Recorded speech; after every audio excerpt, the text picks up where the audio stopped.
The year 1492 is etched in our collective memory, a year that stands out in the annals of history. It marks the year Christopher Columbus reached the Americas, forever changing the course of human history. His voyage across the Atlantic Ocean opened up new worlds and possibilities, setting the stage for centuries of exploration and colonization.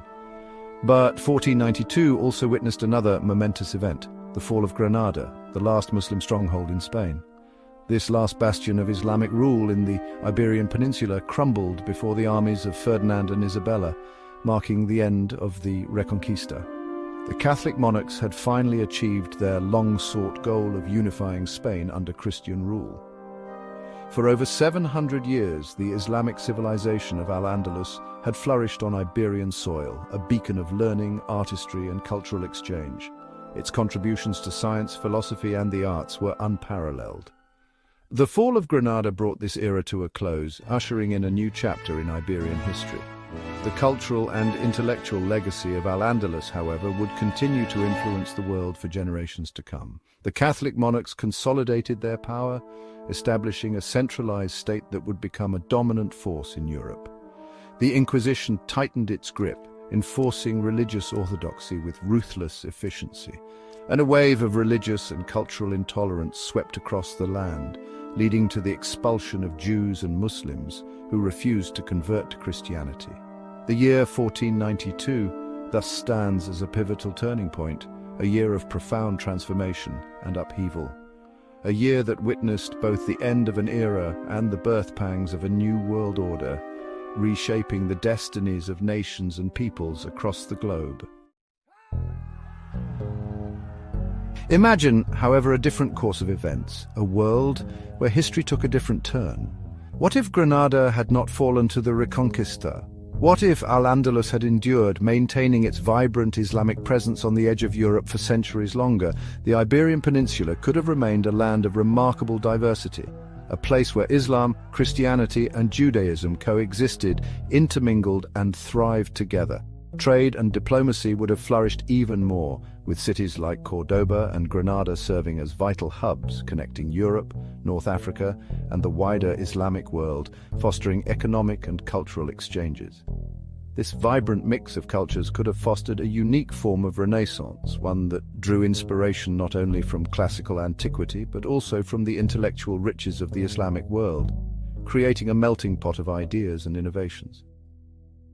The scientific revolution might have unfolded differently, spurred by the ongoing exchange of ideas between Christian and Islamic scholars, leading to advancements in various fields of knowledge and technology.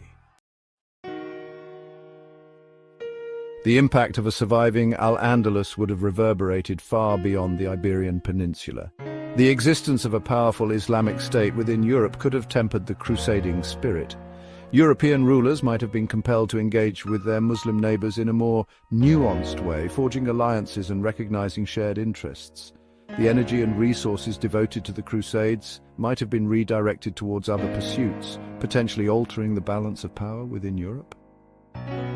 With a vibrant Islamic presence within Europe, the exchange of ideas could have been more direct and sustained, potentially leading to a different trajectory for European intellectual history.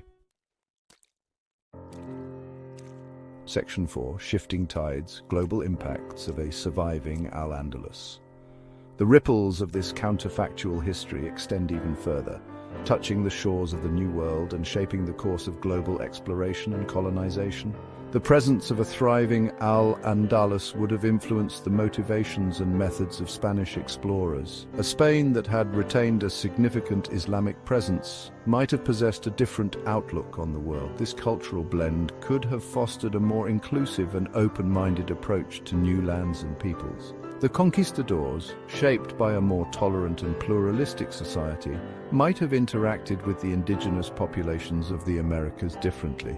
Their encounters could have been marked by greater respect and mutual understanding, potentially leading to more cooperative relationships. The Columbian exchange might have unfolded along different lines, with far-reaching consequences for global demographics, economies, and ecosystems. The exchange of goods, ideas, and even diseases could have taken a different trajectory, altering the course of history.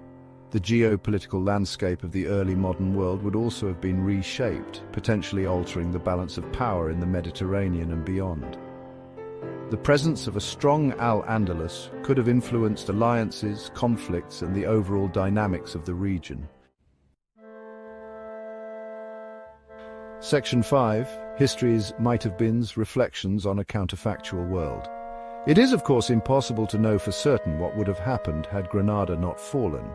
Counterfactual history, however, is not simply an exercise in idle speculation. By imagining different pasts, we can gain a deeper appreciation for the complexity and contingency of history. Exploring this counterfactual scenario allows us to glimpse the roads not taken and recognize the infinite possibilities that lie at the heart of history.